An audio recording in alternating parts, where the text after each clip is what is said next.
Bonjour à tous. C'est une très grande joie pour moi et aussi beaucoup d'émotion d'être ici aujourd'hui, à la fois comme pèlerine et pour venir partager avec vous l'histoire de mon fils Thomas, qui est aussi bien sûr évidemment un peu mon histoire et l'histoire de ma famille. Cette histoire, c'est une histoire de fragilité. La fragilité, c'est un mot qui est à la mode, on l'a beaucoup entendu ces derniers mois, il en est même un peu galvaudé. Pourtant, j'en revendique l'usage, parce que, comme vous allez le comprendre, c'est celui qui définit très exactement la situation de mon fils Thomas. C'est une histoire de fragilité, donc c'est une histoire de maladie, de handicap, de faiblesse, de vulnérabilité, de déficience même parfois, toutes sortes de notions qui ne sont pas particulièrement valorisées dans le monde dans lequel on vit aujourd'hui, qui prônent au contraire des valeurs de force, de performance, d'efficacité, de réussite, voire de perfection. C'est un mot qui fait un petit peu peur et cette fragilité, c'est quelque chose qu'on préférerait pouvoir éviter. Alors je ne suis pas différente des autres et pour vous faire comprendre, à moi aussi la fragilité fait peur, et pour vous faire comprendre comment et pourquoi j'ai évolué au fil des années, je vous invite à un petit retour en arrière, ou plutôt assez grand retour en arrière, un retour en arrière de 22 ans. Il y a 22 ans, j'étais une jeune femme, beaucoup plus jeune qu'aujourd'hui, qui avait eu beaucoup de chance.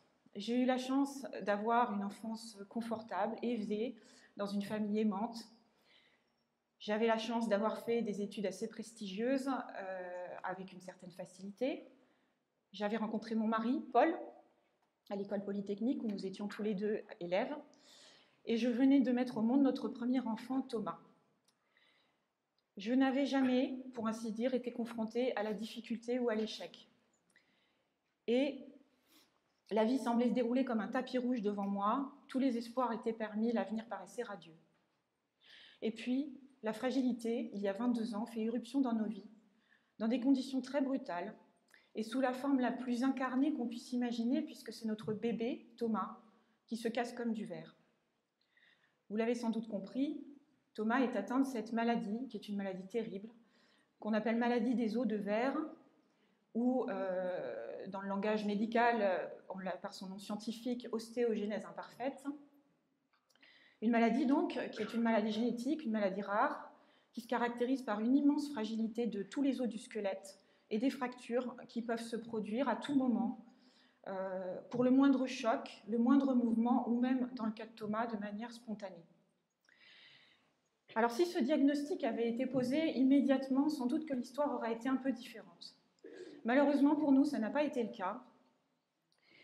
Et devant les fractures identifiées chez un tout petit bébé de quelques mois, de très nombreuses fractures d'âges différents, que mon mari, Paul et moi étions parfaitement incapables d'expliquer, parce que Thomas n'était jamais tombé, ne s'était jamais cogné, et c'était encore un nourrisson qui ne bougeait pas beaucoup. Donc on ne savait pas du tout comment il s'était fait toutes ces fractures. Le premier diagnostic des médecins, là aussi vous l'avez peut-être deviné, ça a été un diagnostic de maltraitance. Alors, c'est un épisode de ma vie qui reste très douloureux aujourd'hui encore à évoquer.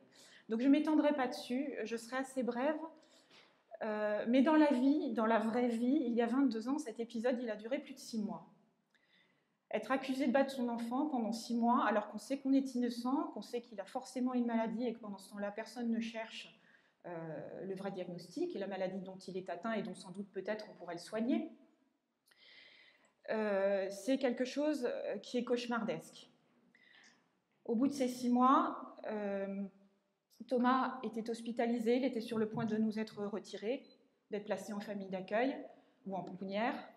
Paul et moi avions perdu nos droits parentaux, y compris celui d'accéder à son dossier médical, y compris celui de demander qu'il soit présenté à un autre médecin afin d'avoir un second avis. Nous étions dans une impasse. Je vous épargnerai toutes les contorsions qu'il a fallu faire pour se sortir de ce cauchemar. Mais ce que je peux vous dire, c'est que quand finalement, après cet épisode, le diagnostic de maladie des os de verre, d'ostéogenèse imparfaite a été posé, pour nous, on l'a vécu comme une forme de délivrance. Et pourtant, c'est une maladie terrible, et en réalité, les ennuis ne faisaient que commencer. Alors, il y a 22 ans, vous vous en souvenez sans doute, certains, On n'avait pas les ressources dont on dispose aujourd'hui. On ne pouvait pas, en un simple clic sur Internet, accéder à toutes les informations possibles et imaginables sur tous les sujets. On n'avait pas de réseaux sociaux sur lesquels on aurait pu échanger facilement avec d'autres familles confrontées à des difficultés similaires aux nôtres. Et Paul et moi, nous sommes retrouvés assez isolés et assez démunis devant cette maladie très rare qu'on nous annonçait pour notre enfant. Alors j'ai fait ce qu'on faisait à l'époque, j'ai acheté un livre, la monographie qui était éditée à l'époque par l'association de l'ostéogenèse imparfaite, c'est-à-dire l'association de malades et de familles de malades atteints de cette maladie.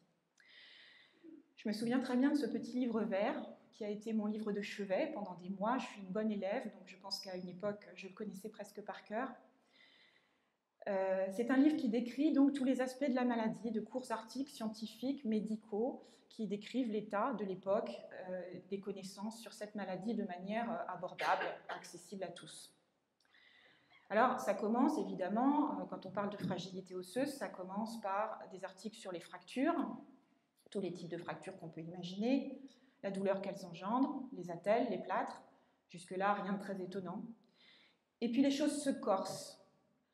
Ça parle de traction, d'intervention chirurgicale, d'enclouage, d'hospitalisation, de kinésithérapie, de balnéothérapie, de rééducation en général, de séjour en centre de rééducation, de vie en centre de rééducation, avec toutes les conséquences que ça implique sur l'enfant et sur sa famille. Ça parle de toutes les complications possibles de la maladie, complications dentaires, complications auditives, complications hémorragiques, complications cardiaques, complications respiratoires. Scoliose, corset, fauteuil roulant, toutes sortes d'appareillages orthopédiques divers et variés dont je découvre l'existence dans ce petit livre, dont je n'avais jamais imaginé l'existence. Petite taille aussi, difficulté d'intégration scolaire, difficulté d'accès à l'emploi, toutes les conséquences sociales du handicap. Et aussi, je ne l'oublie pas, les mécanismes génétiques de transmission de cette maladie. Sachant qu'il faut que je vous dise qu'à l'époque de ce diagnostic, j'étais enceinte de quelques semaines, de mon second fils, Pierre. Et donc ces mécanismes de transmission génétique me font craindre que Pierre puisse être lui aussi atteint de cette maladie. Alors vous vous en doutez, découvrir tout ça dans ce petit livre, alors qu'on vient de m'annoncer que mon fils a cette maladie, c'est quelque chose qui est assez violent. Et j'ai beaucoup d'admiration pour les gens qui accueillent l'épreuve avec foi, confiance, sérénité. Et j'aimerais beaucoup vous faire croire que ça a été mon cas, mais en fait, ce serait un affreux mensonge. La vérité, c'est que la jeune maman de 25 ans que je suis à l'époque, qui découvre cette horrible maladie dans ce livre, cette jeune maman, elle s'effondre. Cette fragilité qu'on vient de nous annoncer pour Thomas, qui va être en fait la fragilité de toute notre famille, parce que c'est évidemment une histoire de famille, cette fragilité, c'est le grain de sable qui vient faire dérailler la belle machine bien huilée que semblait être notre vie. Et je la vis comme une catastrophe. Alors, je voudrais partager deux anecdotes, deux souvenirs qui me reviennent de cette période. Le premier, c'est au moment du diagnostic. Nous étions en région parisienne, hébergés chez mes parents, parce que Paul et moi et notre bébé Thomas habitions en province à l'époque, hébergés chez mes parents pour quelques jours. Et mes parents nous ont vus évidemment très fatigués, très malheureux, très éprouvés par tout ce que nous venions de traverser. Alors ils ont fait ce que font, je suppose, tous les grands-parents dans ce genre de situation. Ils nous ont dit, Isabelle, Paul, allez vous changer les idées, sortez un peu, on va garder Thomas, on va faire très attention, on va le soigner très bien. Il faut que vous sortiez, il faut que vous changiez d'air. On a obtempéré et on s'est retrouvés au cinéma. Parce que, à l'époque, on était tellement fatigués qu'on se laissait complètement guider par les événements. Donc on s'est retrouvés un peu au hasard au cinéma devant un film qui venait de sortir à l'époque. Et ce film, c'était le Jeanne d'Arc de Luc Besson. Et j'ai un souvenir très précis, vous me voyez venir sans doute, de Jeanne sur son bûcher qui s'écrie « Mon Dieu, pourquoi m'as-tu abandonné ?» Ce en quoi d'ailleurs elle ne fait que reprendre les mots du Christ sur la croix. « Mon Dieu, pourquoi m'as-tu abandonné ?» Ça a résonné en moi, c'était exactement ce que je ressentais à ce moment-là. Le deuxième souvenir, c'est un peu plus tardif. Quelques mois plus tard, Thomas a été envoyé pour la première fois dans un centre de rééducation pour y passer plusieurs mois pour pouvoir bénéficier de séances de kiné et de balnéo, des séances très intensives plusieurs fois par jour. J'étais toujours enceinte de mon deuxième fils, Pierre, et je l'ai accompagné dans ce centre. Et j'ai été logée avec lui, en fait, dans la chambre qu'il occupait dans le service de pédiatrie. Et donc, c'était un service qui accueillait des enfants jeunes, moins de 10 ans, la plupart avaient plutôt moins de 5 ans, de très jeunes enfants, qui étaient atteints de pathologies effroyables. Et quand je dis effroyable, c'est pas du tout péjoratif, c'est ce que j'ai ressenti à ce moment-là. Je vais peut-être vous paraître très naïve. À l'époque, moi, j'avais rencontré, comme tout le monde, des personnes en fauteuil roulant, des personnes trisomiques, des personnes sourdes, mais les maladies, les pathologies qui étaient soignées dans ce centre, c'était pas ce genre de maladies, c'était des choses qu'on ne croise pas fréquemment, en tout cas que moi, j'avais jamais rencontrées, des choses très très lourdes, et des enfants qui subissaient, enfin je ne sais pas comment choisir le mot, qui bénéficiaient de traitements, mais de traitements aussi extrêmement lourds, extrêmement douloureux, extrêmement impressionnants. Les enfants, je dois dire aussi, qui pour beaucoup étaient abandonnés là par leur famille. On est resté plusieurs mois et certains enfants, une grande partie des enfants, n'ont jamais eu la moindre visite, ou ne sont jamais sortis pendant tous ces mois. Et alors j'étais un peu moins jeune, j'avais 26 ans à ce moment-là, enceinte de mon bébé et puis avec mon premier enfant Thomas qui allait quand même pas très bien. J'étais peut-être un peu émotive, mais ça m'a énormément impressionnée. Tous ces enfants vivaient une épreuve, des souffrances, j'ai envie de dire un calvaire, que la plupart des adultes valides en bonne santé ne supporteraient jamais. J'ai été littéralement confrontée au scandale de la souffrance. Je dis bien le scandale. C'est à tout d'un scandale, parce que c'est parfaitement injuste. Ces enfants, les êtres les plus purs, les plus innocents qui soient, c'est absolument injuste qu'ils vivent des choses pareilles. C'est inexplicable et c'est complètement révoltant. Et ce scandale m'a beaucoup ébranlée sur le plan spirituel. Et après la question de « Mon Dieu, pourquoi m'as-tu abandonné ?» qui se rapportait à moi, à mon enfant, à ma petite famille, voir cette souffrance en fait universelle, générale, ça a déplacé le questionnement. Et devant ce scandale, je me suis trouvée devant une alternative en fait. Si Dieu existe, si Dieu est celui qu'on nous a appris au catéchisme, ce Dieu tout amour, tout puissant, pourquoi permet-il cela? Pourquoi? Peut-être même le veut-il? Pourquoi? Alors la première réponse, c'est que Dieu n'existe pas. Je ne dis pas ça pour provoquer, je dis ça parce que c'est la vérité, ça m'a traversé l'esprit. L'idée m'a traversé l'esprit que peut-être simplement Dieu n'existait pas. Et je suppose que je ne suis pas la seule au monde qui ait eu cette pensée-là. Mais alors si Dieu n'existe pas, ça veut dire que le monde est vide. Ça veut dire que tout est absurde. On est, on vit, on souffre, enfin certains souffrent, d'autres pas, d'autres moins. On meurt et tout ça n'a aucun sens. Et ce néant, pour moi, c'était insupportable. C'était désespérant. Alors je me suis tournée vers la deuxième possibilité. Dieu existe, mais on en est ramené à la question du pourquoi. Si Dieu existe, pourquoi? Alors je n'ai pas la réponse. Je ne vais pas vous la donner. Je ne l'ai toujours pas aujourd'hui.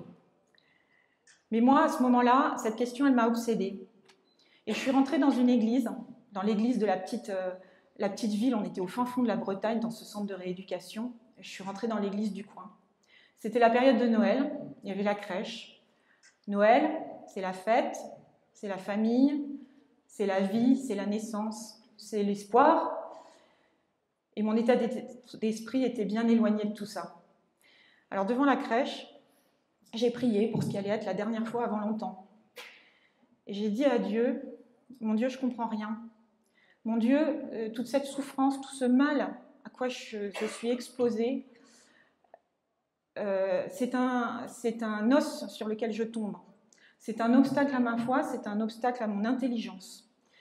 Et si je continue à prier, si je continue à venir te voir, Seigneur, je vais dire, ou penser, ou peu importe, des choses que je vais regretter. Je vais blasphémer, je vais te demander des comptes, parce que je suis très en colère. Et je ne veux pas faire ça. Alors je m'en vais. Et j'ai fermé la porte. Je suis partie, j'ai fermé doucement la porte, je n'ai pas claqué. Mais cette porte, elle va rester fermée pendant des années. Alors j'en reviens à mon récit. Je me retrouve donc avec mon bébé malade, de cette maladie qui me terrorise, mon deuxième enfant pour qui j'ai des craintes, mon mari qui est pas mal secoué comme moi par toute cette histoire. Alors pour tenir bon, j'essaie d'être optimiste. Et à l'époque d'ailleurs, les médecins, alors je ne sais pas s'ils sont trompés ou s'ils m'ont trompé, je crois qu'ils se sont trompés, mais à l'époque, les médecins n'étaient pas très inquiets pour Thomas. Il m'avait dit qu'il aurait certainement une forme très légère de la maladie. En fait, il a une des formes les plus sévères qui soient viables. Donc à l'époque, moi, ce que j'espère, c'est simplement que mon bébé, mon petit garçon, Thomas, n'aura qu'une forme légère de la maladie et qu'il pourra vivre normalement. Je vous le demande. Vivre normalement. Est-ce que ça n'est pas la moindre des choses qu'un parent est en droit d'espérer pour son enfant? Eh bien, pour moi, cet espoir, c'est un rêve fou, et je ne vais pas faire durer le suspense, un rêve qui ne va pas se réaliser. Et dans les années qui vont suivre, effectivement, au moins sur le plan médical, tout va aller de mal en pire. Alors, je ne vais pas vous faire un tableau clinique médical de l'état de Thomas au fil des années ou aujourd'hui. La seule chose que vous avez besoin de savoir, c'est que de toutes les choses terribles que j'ai pu lire dans le petit livre de l'ostéogenèse imparfaite, de l'association de l'ostéogenèse imparfaite, aucune ne lui sera épargnée. Ce que je découvre aussi, de manière corollaire, c'est mon impuissance de mère. Les médecins ne peuvent pas soigner Thomas, sa maladie est incurable. Mais moi, quand j'ai mis mon bébé au monde, j'ai découvert ce que c'était que l'amour maternel. Cet amour infini, immense, sans limite. Cet amour dont je croyais qu'il pouvait déplacer les montagnes. J'ai beau aimer Thomas plus que tout, j'ai beau être prête à n'importe quoi pour le guérir, pour le sauver, ça ne suffit pas. Je me trouve en fait confrontée à mon incapacité à maîtriser ou à contrôler la réalité. Là encore, je vous parais peut-être naïve, mais pour moi, à cette époque-là, c'est une découverte assez déstabilisante. Et alors, à cette épreuve de la maladie, à laquelle personne ne peut soustraire Thomas, il faut ajouter, et là aussi, vous le savez sans doute mieux que moi, ou aussi bien que moi, il faut ajouter toutes les difficultés matérielles, sociales, administratives, humaines, auxquelles une personne handicapée et sa famille, quand il s'agit d'un enfant, est confrontée dans le monde dans lequel nous vivons aujourd'hui. Alors, c'est peut-être pas ici à Lourdes l'endroit pour aborder ce genre de sujet, donc je ne vais pas m'étendre dessus, mais je ne veux pas non plus passer sous silence. La vie d'une personne handicapée, dans notre société, s'apparente à un combat permanent.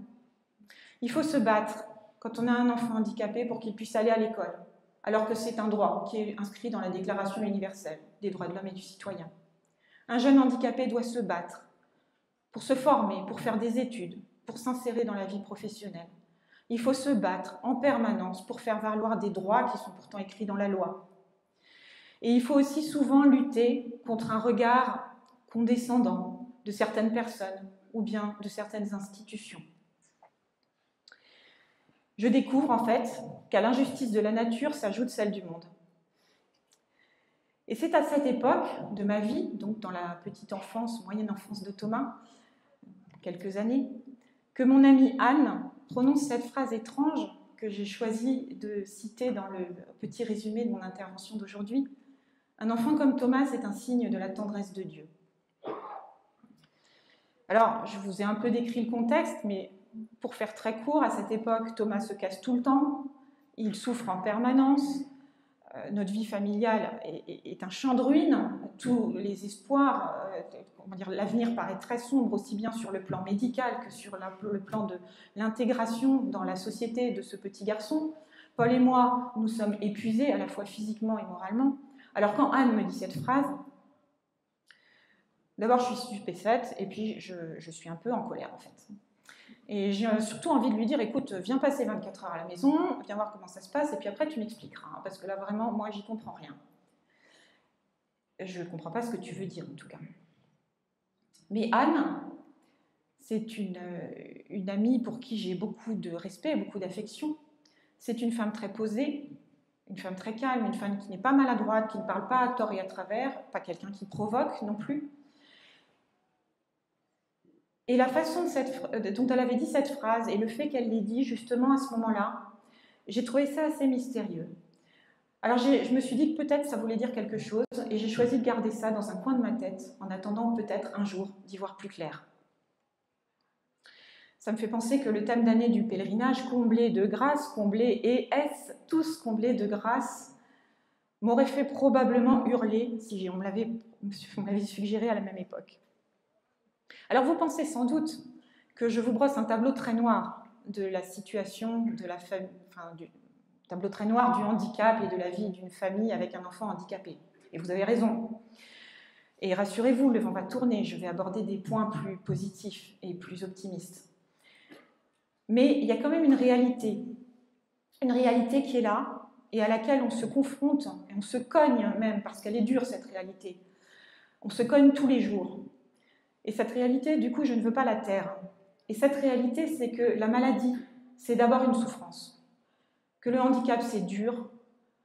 Qu'être handicapé, c'est une épreuve. Et qu'être parent d'un enfant handicapé, c'est une expérience terrible que je ne souhaite à personne. Mais ça n'est pas seulement ça. Et ce que je vais découvrir au fil des années qui suivent, c'est que notre nouvelle vie, celle que nous menons avec notre Thomas fragile, certes, n'a rien à voir avec ce que j'ai pu rêver quand il est né, mais elle n'a rien à voir non plus avec le cauchemar que j'ai pu faire quand j'ai lu le petit livre où on décrivait tous les aspects de la maladie.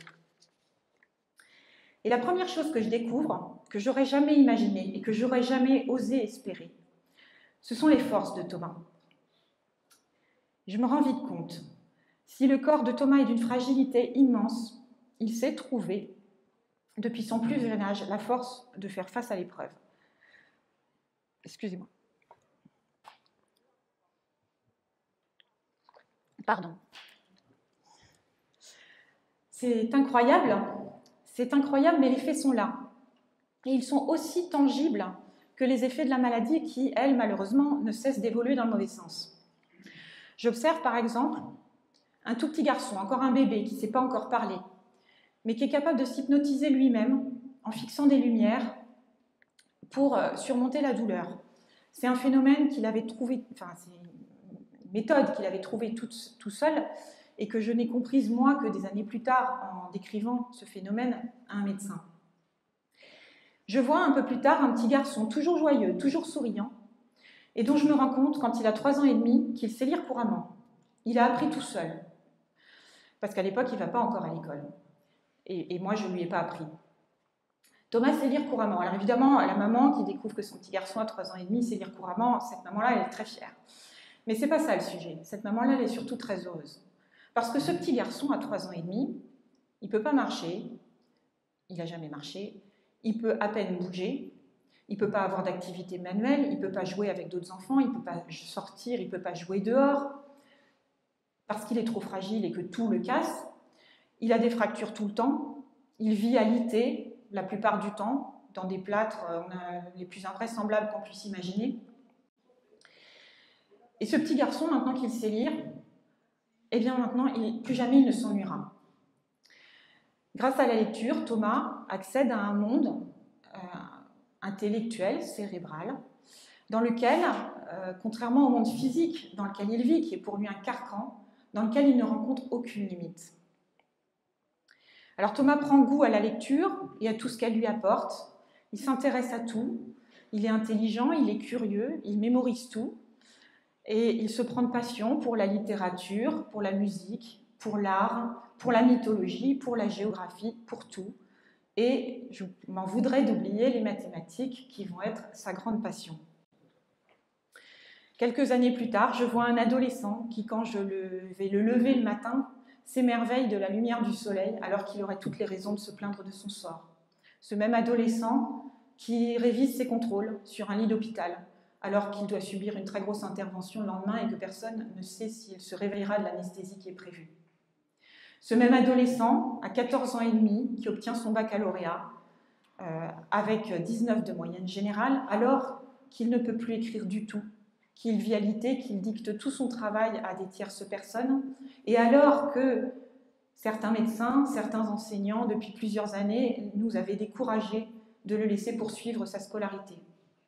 Et le même adolescent, parce que 2 ans plus tard, à 16 ans et demi, c'est encore un adolescent, le même adolescent qui réussit un des concours les plus difficiles de France, celui de l'École normale supérieure, en mathématiques, alors, encore une fois, qu'il ne peut plus écrire, qu'il dicte tout à des assistants.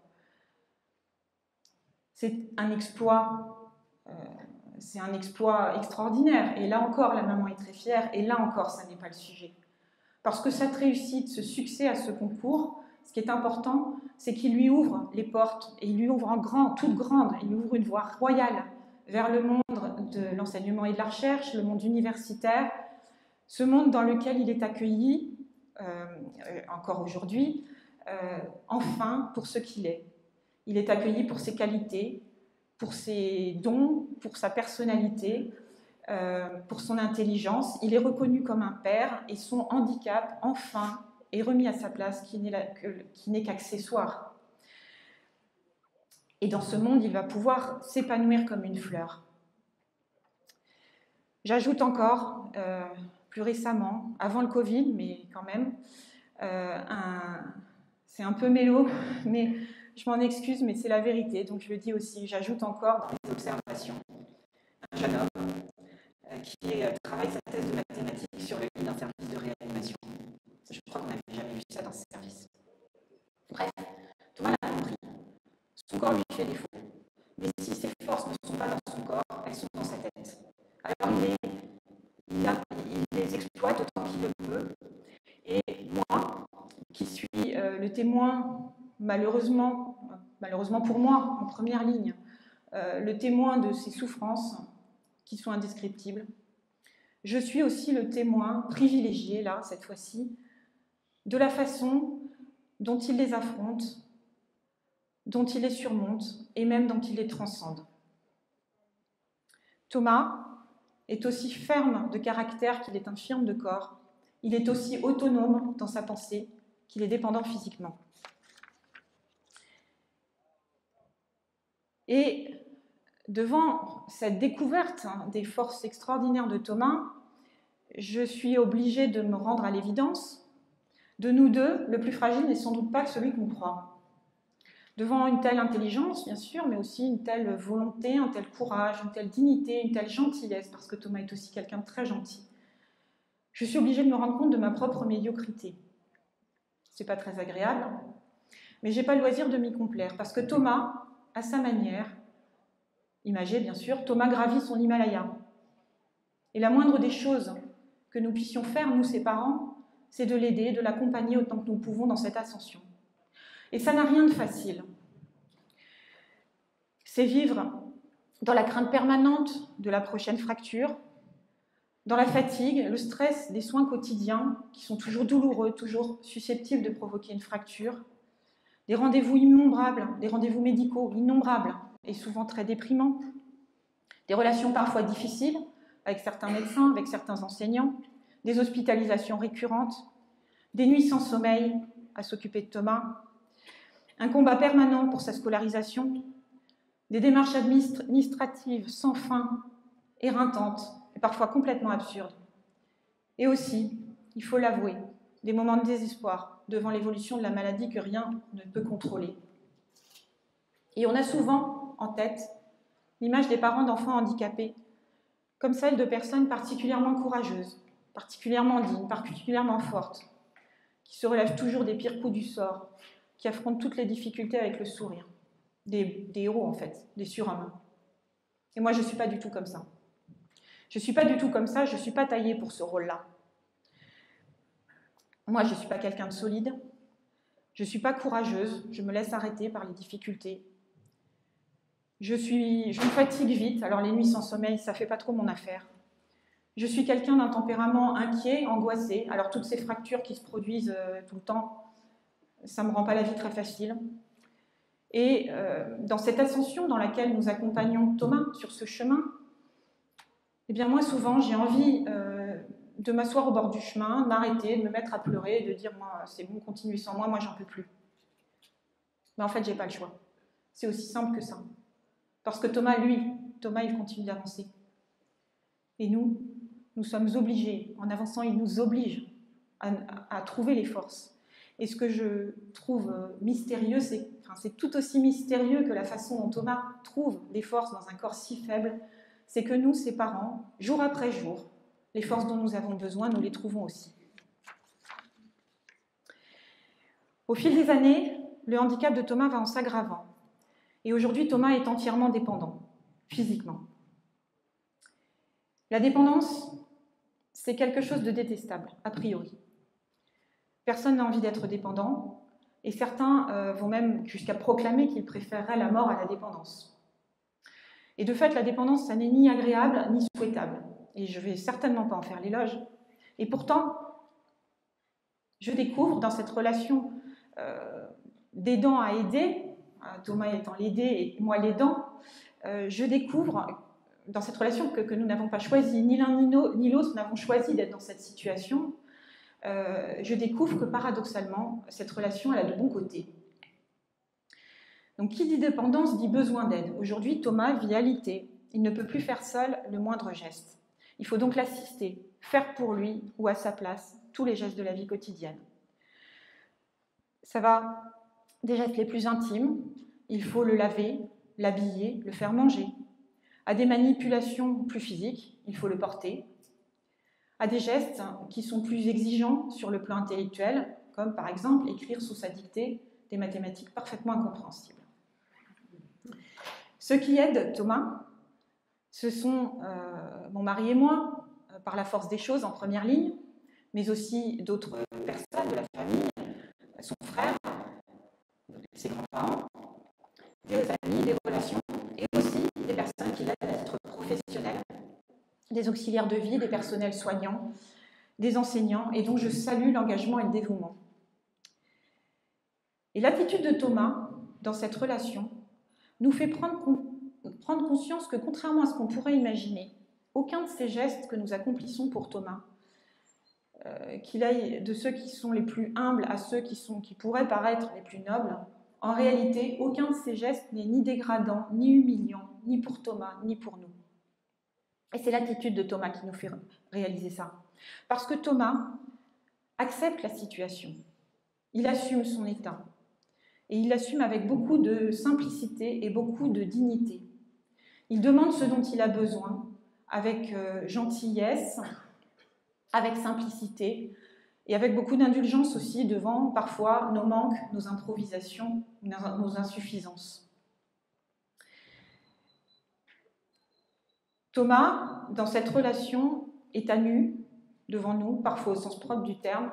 Il ne peut pas tricher, il ne peut pas faire semblant d'être autre chose que ce qu'il est. Il s'abandonne à nous, y compris pour des soins qui peuvent être dangereux ou douloureux. Il s'abandonne à nous et il nous fait confiance.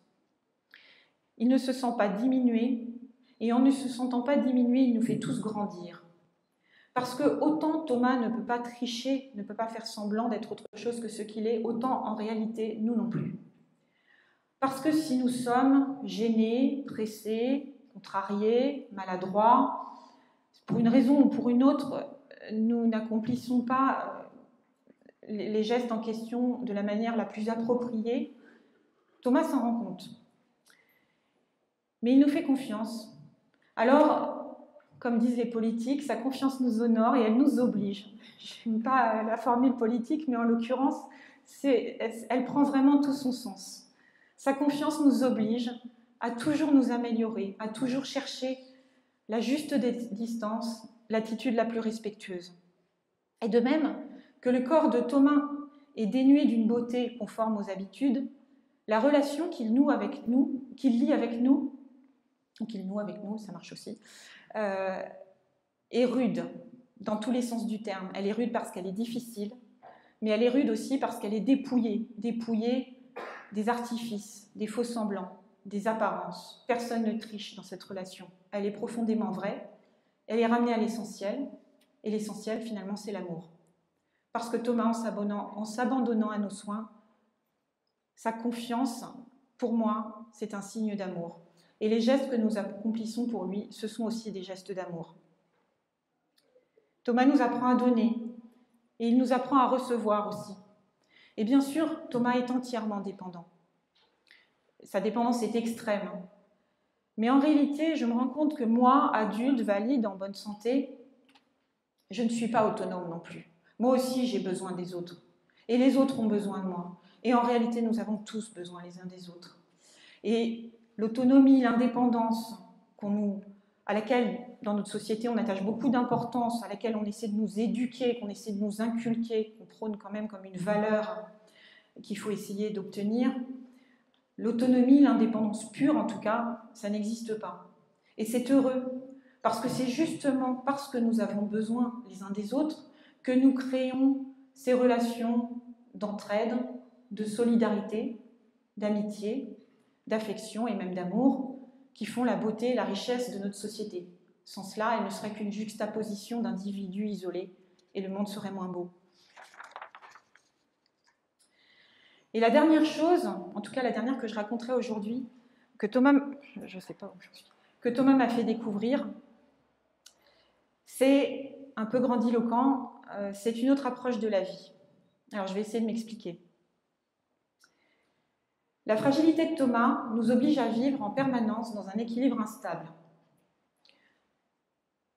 À chaque instant, une fracture, une évolution de son état de santé, une difficulté matérielle ou humaine peut rompre l'équilibre dans lequel nous vivons, peut compromettre tous nos projets à court ou à moyen terme. Nous ne savons jamais de quoi le jour qui commence sera fait, et encore moins celui du lendemain. Nous vivons donc dans un état d'alerte permanent. Alors évidemment, au départ, cet état d'alerte, c'est de la peur. C'est la peur, justement, de la prochaine fracture ou de la prochaine difficulté, quelle qu'elle soit, du prochain passage à l'hôpital, du prochain épisode douloureux. C'est de la peur, mais ça nous ouvre aussi à autre chose. Cette vigilance de chaque instant nous oblige à éduquer en fait notre sensibilité à percevoir des belles surprises que sans doute nous aurions ignorées sans cette vigilance et aussi à nous en réjouir. Cette vigilance de chaque instant nous a rendus disponibles. Par exemple, je me souviens m'être réjouie au-delà du raisonnable un jour à la sortie de l'école, à 16h30. Alors 16h30, quand on va chercher les enfants, c'est un moment un petit peu ambivalent pour les mamans, enfin en tout cas pour moi, parce que c'est la fin de quelques heures de liberté, et on s'apprête on est évidemment très contente de revoir les enfants, mais on s'apprête à récupérer des enfants sales, fatigués, énervés, qu'il faut ramener à la maison, qu'il faut faire goûter, à qui il faut faire les devoirs, il faut leur donner le bain, ensuite il faut préparer le dîner, les faire manger, attendre le mari, coucher les enfants, faire dîner le mari, bref. C'est le début du marathon. C'est le début du marathon, j'espère que certaines me comprennent. Ce marathon-là, parfois on aimerait bien le céder à d'autres.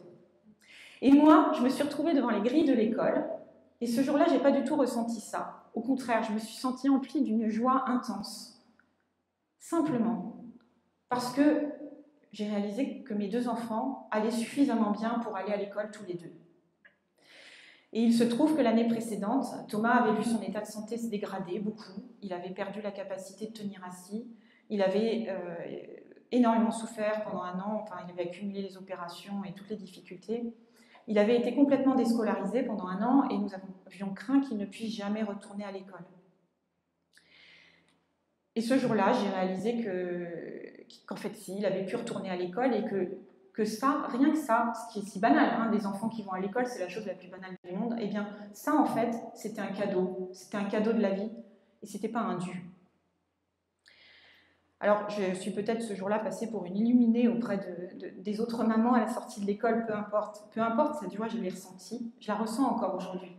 Et encore aujourd'hui, grâce à Thomas, comme Thomas, nous apprenons à savourer un rayon de soleil, une belle rencontre, un sourire, des joies quotidiennes, des joies banales, dont nous avons maintenant compris qu'elles pouvaient nous échapper, et que donc, ça n'était pas un dû, mais bien un cadeau.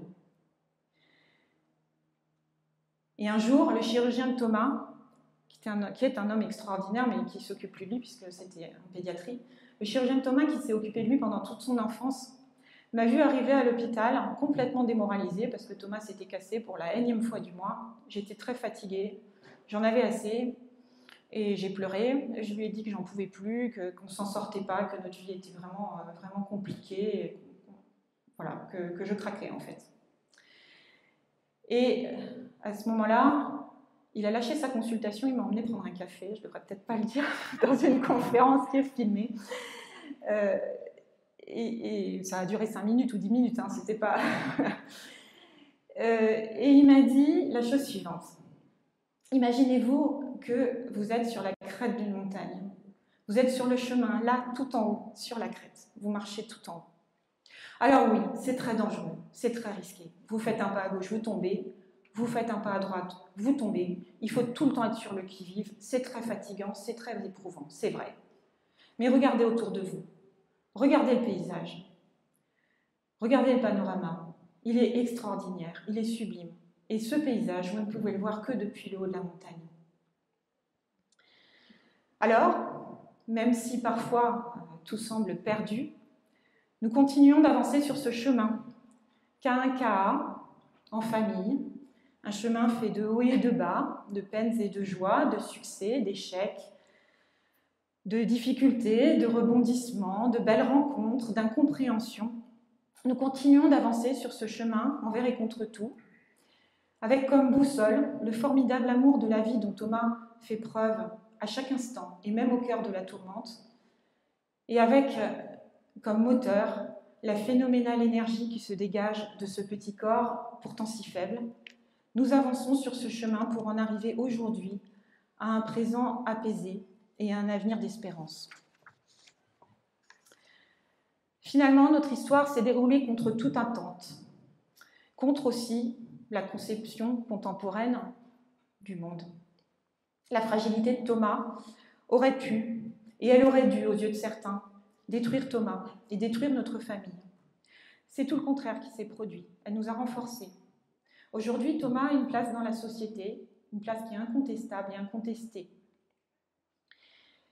Notre famille est plus soudée que jamais, et chacun de nous quatre a trouvé dans cette aventure, parce que c'est vraiment une aventure, dans cette aventure, un nouvel équilibre et la possibilité du bonheur. Chez nous, pour nous, la fragilité a agi comme un révélateur. Elle nous a ouvert une voie, la voie de la résilience. Alors, là aussi, le mot est un peu galvaudé, je trouve, mais pourtant c'est celui qui décrit bien, je pense, le caractère et le parcours de Thomas. La voie de la résilience, donc, la voie d'une relation vraie, juste, équilibrée avec les autres, et surtout, la voie d'un amour toujours renouvelé de la vie. Nous avons découvert que la souffrance, la maladie, excluent certes le confort et la stabilité, mais qu'ils n'interdisent ni la joie ni le bonheur. Et pour conclure, pour conclure, et pour répondre au cri de Jeanne au bûcher que j'avais fait mien, vous vous en souvenez, il y a 20 ans, 22 ans, j'ai envie de vous raconter cette histoire que vous connaissez sans doute tous, l'histoire des pas dans le sable. Moi, je la raconte vite quand même, au cas où quelqu'un ne la connaisse pas. C'est l'histoire d'un homme qui marche sur le sable, et c'est son chemin, le chemin qu'il parcourt sur le sable, c'est une métaphore de la vie. Et Dieu marche à côté de lui, Dieu l'accompagne, et à eux deux, ils forment deux traces d'empreintes, enfin deux séries d'empreintes sur le sable. Au soir de sa vie, l'homme se retourne, contemple le chemin parcouru et constate, à sa grande surprise, qu'à certains endroits, il y a une seule trace de pas. Et il se tourne vers Dieu et lui dit « Mon Dieu, je ne comprends pas, tu m'avais dit que tu m'aimais, tu m'avais dit que tu ne m'abandonnerais jamais. » Et il regarde, à certains endroits, il n'y a qu'une seule trace de pas. Et en plus, avec consternation, l'homme se rend compte que ces endroits, ce sont justement ceux qui correspondent aux périodes les plus difficiles et les plus douloureuses de sa vie. Donc il dit au Seigneur, mais tu m'as abandonné, dans les pires moments, tu m'as abandonné. Et Dieu lui répond, mais mon fils, je t'aime, jamais je ne t'ai abandonné. Dans ces endroits les plus douloureux de ta vie, ces périodes les plus éprouvantes, oui, il y a une seule trace de pas, mais cette trace de pas, c'est la mienne, puisque dans ces moments-là, je te portais dans mes bras. J'aime beaucoup cette histoire, parce que je trouve que c'est exactement l'histoire de Thomas, c'est l'histoire de ma famille, c'est l'histoire de mon mariage, c'est l'histoire de mon cheminement spirituel aussi. Et aujourd'hui, oui, je peux me dire que Dieu est avec nous tous les jours dans notre vie, dans cette aventure. Et je parviens à voir dans la joie de Thomas et dans l'amour qui nous unit entre nous et dont Thomas lui-même est le ciment, je parviens à voir ce signe de la tendresse de Dieu que mon amie Anne évoquait il y a 20 ans et qui m'avait paru si mystérieux à l'époque. Et c'est ce qui me permet de dire aussi oui, 1000 fois oui, au thème d'année du pèlerinage, comblé de grâces qui m'auraient probablement fait hurler il y a 20 ans. Je m'arrête là et je vous remercie de votre attention.